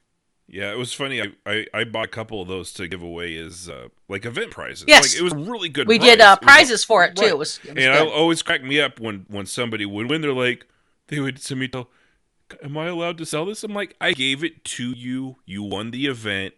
You could use it for your subscription, or you can use it to get in-game gold. I don't care. congratulations and enjoy. It's fine. Because it wasn't a pity party thing. It was hey, we're gonna do a fun event. There's gonna be a prize at the end, and you might win it. Yep. You with it after that. You're perfectly cool. But that was Here, Kit Kat. On the good side of things, I'll be back. this did help a lot of our guild members stay and be active in the RP when they otherwise would have had to stop playing. Yeah, because this was before we went free to play. It did eventually go free to play, and we didn't do it as much because going free to play was a pain in the ass. But you could still play. You could still role play. Yeah, right. That's how I played for years after that because I was broken in grad school. Mm-hmm. So I was an advocate of that because it was something kind of like going through PayPal. There's a protection level there. Yeah, it's just a little in-game item. Yeah, it's just a little in-game item, and it helped people. I did buy food and mail it to people that were having a problem. I did this multiple times, not just for the one person. I also paid rent for somebody by filling out the check and mailing it to the rental person and calling them and letting them know it was going to be late and arranging for them not to have a late fee because it was going to have to travel through the mail, and I live in BFE. Yeah. So I was like, I don't know if it's going to be 3 to 5 days, but it will get to you, and I am sending it to you. I gave him the check number and everything. I was like, here's the check number, here's the banking information. If you want to run it through, you can. The funds are in there. Please don't charge them. And they were always really good about it. They were like, no, that's fine. Just send it to me. Yeah. And you do that, because you don't want to send it to the person because on those checks is your banking information. Right. I said, and I told them that when I called the rental people. I was like, under no circumstances are you to give my copy of this check to them. And he says, well, this one guy was like, well, I actually have to show that the rent was paid, but what I'll do is I'll black out all your information. And that's fine. I'm like, that's fine. I don't have a problem with that. Just, I do not want my information being seen by anybody. Not because I think they're going to steal from me, but it's just one of those levels of protection that I make sure of. It's just, in this digital age, you have to. And like, I had people who asked me to pay for something for them, and the only way to do it would be to go into their account and buy it for them. Mm-hmm. So they would give me their account information, which was an incredibly bad idea, and I always tried to talk them out of it. But if they absolutely had to have it, and I was trying to be gracious, like for Christmas or something, right, I would go do it. I would make them change their password immediately after. Yeah. Dangerous thing, giving your account stuff out. I mean, you wake up in a bathtub with a king's crown and naked. You don't know what happened to you. No. Yeah, I'm just saying. That was funny. All your housing decorations are backwards, upside down on the roof. I mean. Or you log in naked. Yeah, good times. Mm-hmm. Yep, you got to watch out for horny old ladies. I mean, not that I know anything about that, but being a horny old lady, I don't know, but do you? I'm talking about giving my account stuff out, bro. What? Sure, okay. So it is important to say that reaching out and helping the people you roleplay with isn't bad, and it is something that you can do. Like I said, with the proper safeties in place. And with the understanding you're setting fire to your money and you're never going to see it again. Do it. Yep. Do it willingly and without expectation. Yes. Understand that. It's just like when I go gambling, and I have gone gambling in the past. Mm-hmm. I know I'd probably get more good things out of my money if I set it on fire. At least I produce heat. But if I'm going to do it because it's fun and I can afford to go and gamble, then fine. Yep. But I'm doing it with the idea that I know that I'm going to lose it all, and I'm going to be very sorry after. Yeah, you don't go into it saying, well, just $50 more bucks. I could break even if just 50 more. Yeah. No. We've gone into the gambler's fallacy before on this, and don't. Gambler's fallacy is a bad deal all the way around. So don't do it, kids. Is ways to suss out the truth. And this is something that I talk to people who have come to me and said, okay, what do I do to make sure this person is on the level? I said, okay, here's the things that you do. And I give them those things. Helping the person try to find answers, solutions, and options for themselves will usually quickly reveal someone just out to get your money and not actual help. Mm-hmm. I have had people who are like, I'm going to be homeless. And I'm like, well, you need to call HUD and get some emergency financing. Here's the number in your area. And they get mad at me. Like, might be a faker. I just want you to send me money. Oh, that's not going to happen. So here, call HUD. Right. So, and because I'm a social worker, I know all these things. So I can give you a list of the people and places to call in your state that you can probably get some help with your rent one time. Mm-hmm. I don't know how many people I've told. Catholic Charities, regardless of what you think of them, will help anybody once. So call them, pitch your problem, and they will help you once. Look into the story. Quiz them. Okay, what happened? Why? How often? Where did this come from? Get information. Or if they really want you to pay a bill, they need to send you the bill with their name and address and everything on it, and so that you can write a check and send it directly to that place. Right, not the other way around. Right, not the other way around. Don't play telephone with it. Yeah. Even if it's just, what if, and if they're really nervous about doing that, say block out the account information, like the account number, your name, your address, and the name of the company and the address of the company. They'll figure it out. They'll suss it out. If you put their name in the info part of the check and send it to them, they'll suss it out. They'll get their bill paid. But you still want to get that information. It's okay for them to want to protect themselves. But if they're like, they black out all of their information except their first name, and they black out all the information except the company name, the answer is no. Right. Arrange to pay the bill directly. That is a big thing that I've done on multiple occasions safely, and I've never had it bite me in the ass. Get their account information if you're doing something for them in game, and go in and use your card yourself in there, like if you're paying for their subscription, because in some games you can't do it any other way. And then go in and delete your information before you log out. Yeah. Immediately. Good Lord, yes. Yeah. Don't leave your credit card information.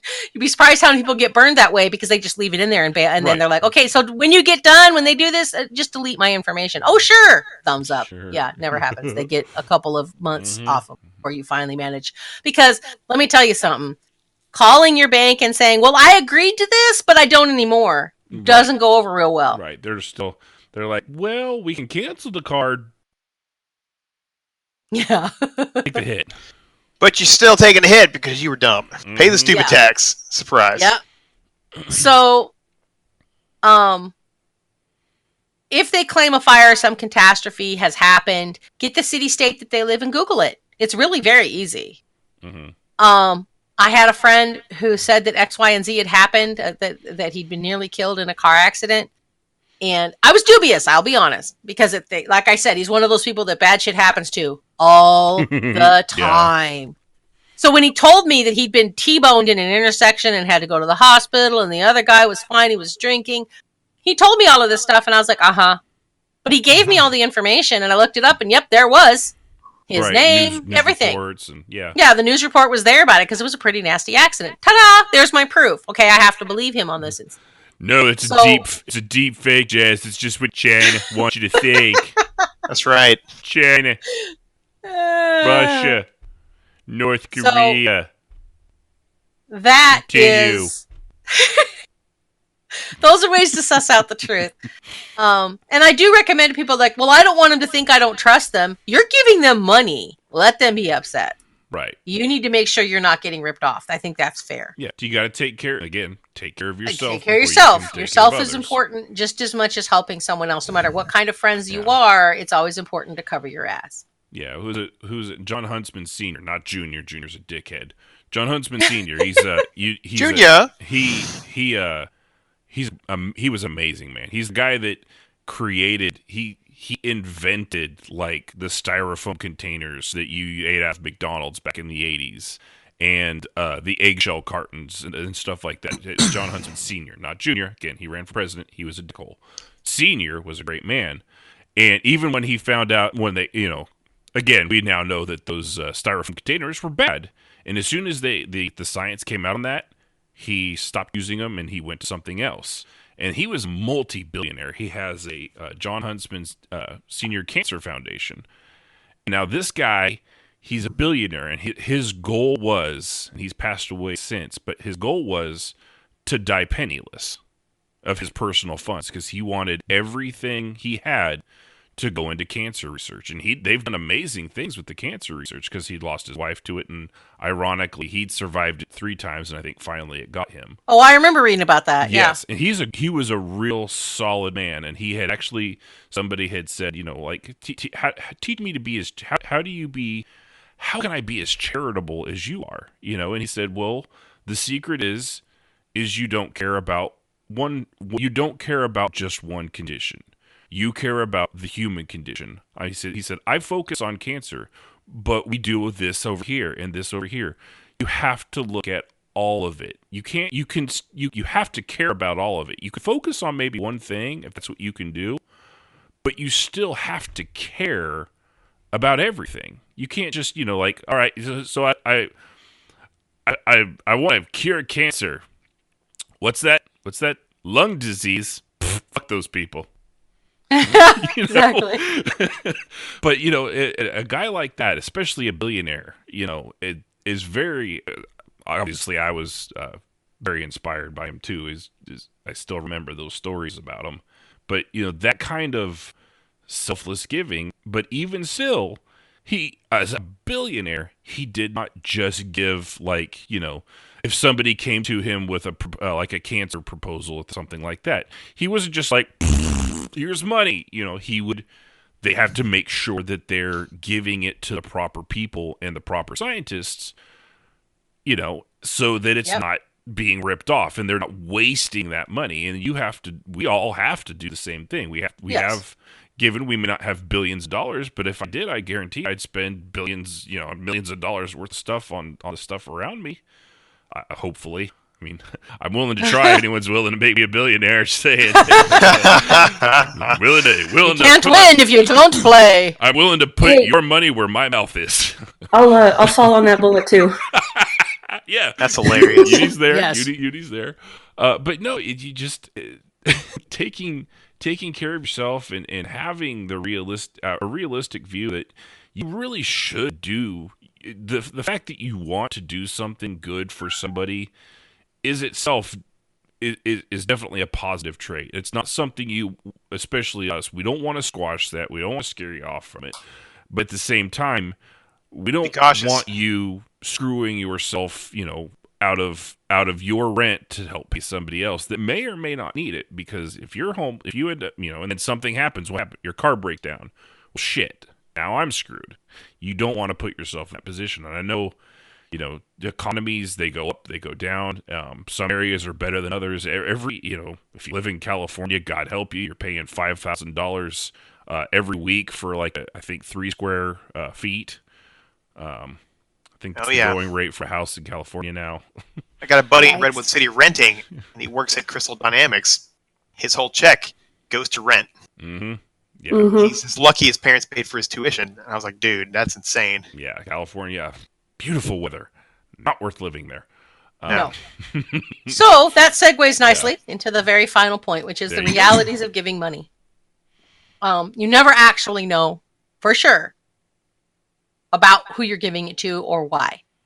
So if you give with that knowledge that you don't know, you're doing this out of the goodness of your heart, not expecting anything in return. Mm-hmm. That's right. The next one is you are likely to never get the money back or any kind of kudos or even a thank you. I mean, I've helped a lot of people and I sometimes never even got a thank you. That's okay. That's cool. It doesn't bother me. But I went into it with the knowledge that I didn't expect anything, and I do mean literally anything in return. Mm-hmm. You're never going to get it back, although I have gotten some back from some people in some form. I mean, not necessarily in the same form I gave. Kind of like, here's a bag of oranges, it's all I have to pay for you, kind of a thing. Right. I mean, I gave money to someone, and then when I went to visit them, I stayed at their house for free instead of staying in a hotel. So they saved me about the same amount of money as I gave them. So you can imagine it was rather substantial. We broke even by the time I'd stayed there because I didn't have to pay for a hotel. Right. Even the one that went by the hour. Food. Yeah. Exactly. So they saved me a lot of money just staying with them. So to me, well done, sir. It worked out just fine. Yeah. And it was helpful, but even then, still, if they had been like, I just don't want people in my house, you'd be like, okay. Right. Yep. And I told them that. I said, because they were like, well, I said, you don't want me there? I'm 1,000% okay. That's what credit cards are for. I will be just fine. But, because when I travel, I don't use my debit card. Mm-hmm. At all. I use my credit cards. Yeah. Period. Because I don't want my actual money to get pinged or stolen. I learned the hard way when I went to Washington, and I did, and I got ripped off. And granted, I got all the money back eventually. It is a bitch and a hassle. Yeah. Yes, it is quite a hassle to get your money back after you've been ripped off. Do not spend money that you yourself do not have in the first place. Don't spend your nest egg. Don't spend that money you have in savings because you know your car is going to break down soon. Don't spend the money that you need for rent or your food. garbage disposal, or when your kids. Yeah. Don't spend money that you know you're going to need. Spend money that if you truly have an excess, like I got an extra check one month. I love those months. I know. With your paycheck out of the blue. Those are the best. Because I got Employee of the Year. Totally this the best. year. So I got a couple $100 at the end of the year as a bonus. Is that because you're such a fast typer? It has to be, bro. It has to be. You're such an ass. So I was one of 5 Employees of the Year, and I thought that was really cool. Well, I've never had that before. If there's 5 of you, it's not really being Employee of the Year, is it really? Well, it is when they employ thousands and thousands of people. It's just kind of like they should call it like the top 5 Employees of the Year. It's not really. Shut up. Top 5 anyway, of the year. The point is, I like had some extra money. To me. We didn't need it at the time. And Right. so I was generous with one of my friends, and I gave them some money to help them out. Now, later on down the line, we ran into some problems, and I thought, man, if I hadn't spent that money... Surprise! But, there's nothing that could be done about that, and I don't regret giving it. But it is proof that, make sure that you can handle that if it happens. Proof that the road to hell is paved with good Yeah. intentions. You didn't know that, we didn't know that we were going to lose all these different financial options over a 3-month period, or I probably would never have given away that money. But anyway, giving money or anything, game money, game items, whatever, does not give you any special consideration on what these people spend their money on from that point on. Helping someone doesn't give you some special connection or the right to judge them in any way whatsoever because you wouldn't spend money where they are. I know, but this is just my last little point. Quiet. Yeah. But you covered it already. So, go ahead. I'm gonna. Don't worry, Jazz. Or don't go ahead. Hey, it's I'm gonna give it later. Either way. Anyway, so it's just important, and it's something that I feel causes a lot of these problems that come from giving money to people are because one side or the other somehow feels that this connection gives them special rights. Mm-hmm. And it's a you say that too because it's one thing too. We were for everybody that gives here on the show and just on Patreon, which by the way, awesome, we appreciate it. It was one of the things we said right off the bat is it really while we do appreciate it and we you get a special status and all this stuff, it doesn't give you content control. Is one thing we were very, very sure of up front. I see a lot of like podcasts and streams and stuff. The people sometimes that donate to it, like you're literally just throwing money at somebody. And while that's great and it's cool that you appreciate what they're doing and the entertainment they give you, it also I've seen some people where they feel like that gives them quality or content control. Like, well, now I have a suggestion. You have to do what I say, or what do you mean you're not going to listen to me? Yeah. Right. Or why are you treating me so mean when I'm being a shitbag troll in your chat? It's like, well, because you're being a shitbag troll in chat. I don't care. I appreciate you giving money, but don't be dick, and we want to treat you like that. Not that we actually have not had that problem here. I'm just saying I've seen it. Well, I've certainly seen it in other podcasts and other situations like YouTube channels where people support the YouTube channel and then they're like, I should be able to do this because I donate. And and we've had that happen where we had people who bought gems for people and then that they donated to the guild to give away like as prizes and stuff. And then they were like, well, I did this, so I should be able to decide what this person does. Why aren't I an officer? Right. Why aren't I an officer? I've donated this much time or this much money, and I should be able to... No, because you're not an officer, and this is exactly why. Surprise! So, which is, we do appreciate you donating to the guild, but you got... Yeah. That's why that we're doesn't not a give trade you guild. any special treatment. Yeah.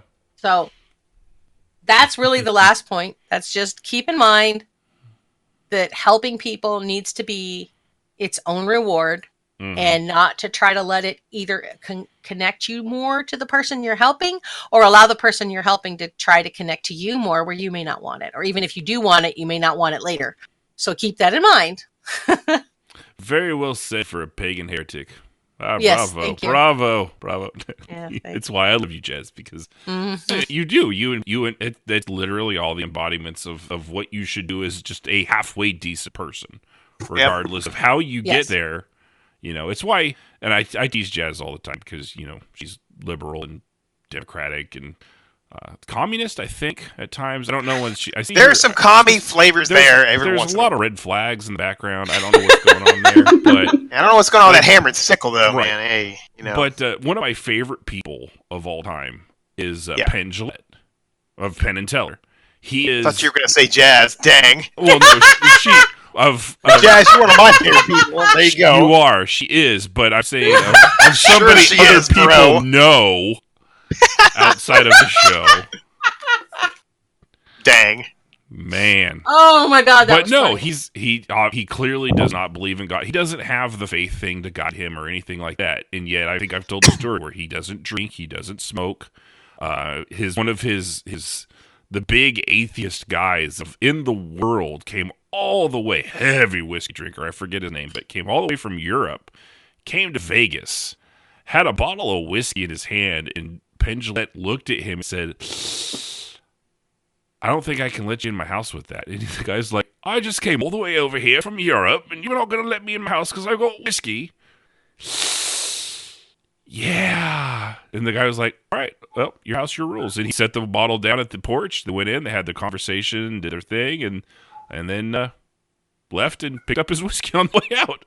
It's like, and he doesn't. I've heard that story. Yeah, he doesn't have the framework or anything like that. He's just, he's very, loves his wife, very devout. I mean, he has all the things you would expect of a good Christian kind of guy, but he doesn't really believe in God. And that's fine. Whatever gets you where you're going to go to be a good, decent human being, do what you got to do, Yes, there you go, Strafe. That's the one. So that's why I for all the crap I give you, Jazz, that's why I love you, is because you're a decent human being, Aww. And it's hard for me to say that. It actually physically hurts. Like I think I just tore something on the inside, to be sincere with you for a moment. In fact, I actually feel blood. You feel what? Blood.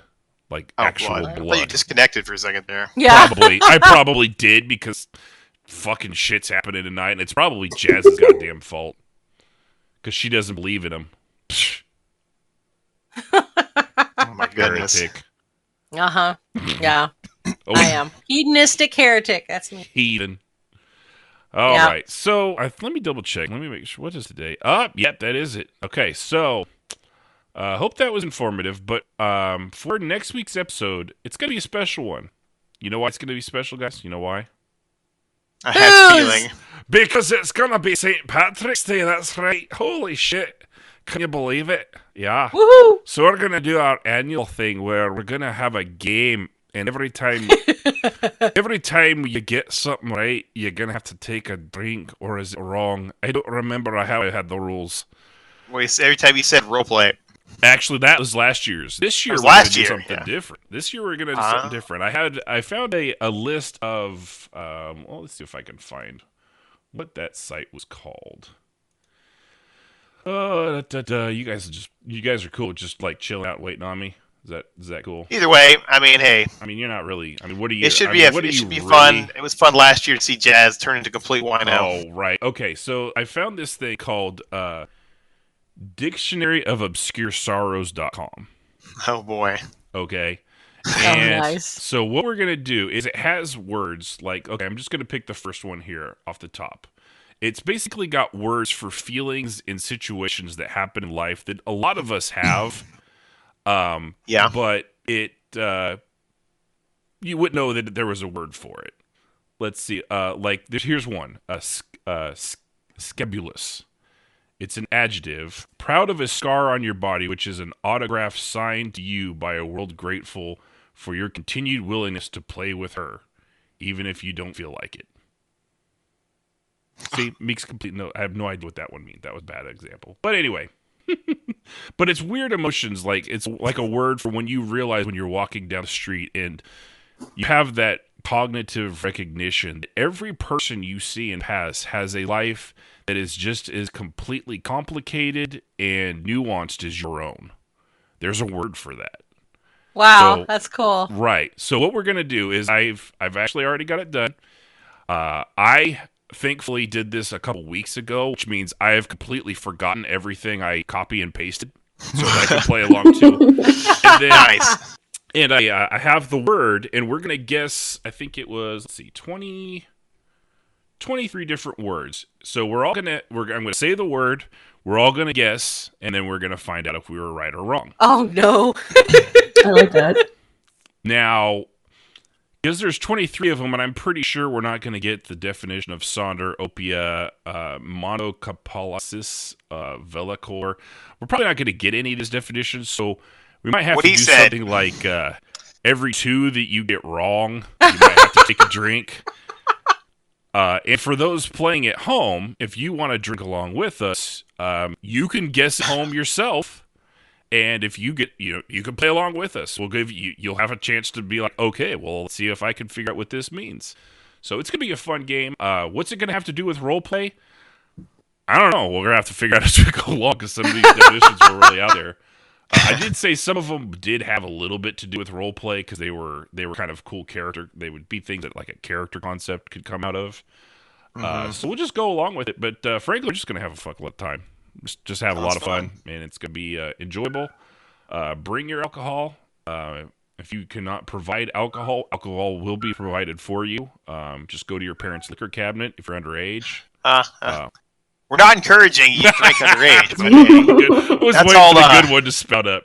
No, if you're all. under the age of 21, you better not play along. Or if you do, you could have you could have, according to the Michael Jackson documentary everyone's talking about, you could have some Jesus juice. Oh, so bad. Oh, that's a so bad. That is a terrifying topic. The crazy thing is with the Michael Jackson thing, why is hit him when he was alive for money, and they're hit him when he's dead for money. Well, why is everyone acting like they're surprised by this? Haven't we known this since the 90s? I mean, Have you met the attention span of these new generations, bro? I'm just saying. It's always been horrible. Like I think he's the reason behind any other Corey Feldman turned out the way he did, along with Macaulay Culkin. Those guys were fucked up for quite some time after spending any time with MJ. That ain't right. And now everyone's like, "Ow, we didn't know it was this bad. Who was sleeping with kids? How did you not know it was this bad? The fuck is wrong with you? Did you think there was a good way to do that? No." I digress. So tune in next week for that. Should be a lot of fun. We appreciate it, and I think that's it. We've whored ourselves out for the next show. I don't know what my thing is doing here. So all right, well, we're just gonna go with it. My computer's completely fucked up tonight. So thanks everybody for tuning in. Remember, subscribe, thanks, guys. Follow over at twitch.tv/RPMMORadio if you want to join us during the week or ever call in the show, which I probably should have mentioned tonight, although we didn't have a lot of viewers tonight. It's kind of a slow night for China. RPMMORadio.com/Discord. You can also follow us over at what's that thing? Tweeter, Facebook. You follow us over there. We're all over on. You can take all those stupid things. Follow us there for all the latest and greatest. And with that, what am I on? Okay, yeah. All right, so tune in next time for halflings and why you shouldn't feed them. They'll only return expecting more the next day. Give a halfling a fish, he'll eat for a day. Teach a halfling to fish, he might fall in the river and drown. I don't know who added that, but I appreciate it. Speak up. Who was that? Who did that? That was me. That was a good one. Good job.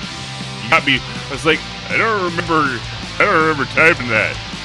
So, all right. Well, tune in next time on RPMMORadio. Play on and keep the roleplay going, guys. The thoughts and opinions of those on RPMMORadio are just that and should not be taken as the gospel truth, but pretty close to it. Music, as always, is provided by Husky by the Geek. Visit him at youtube.com/HuskyByTheGeek to hear all his great video game rock covers and original music.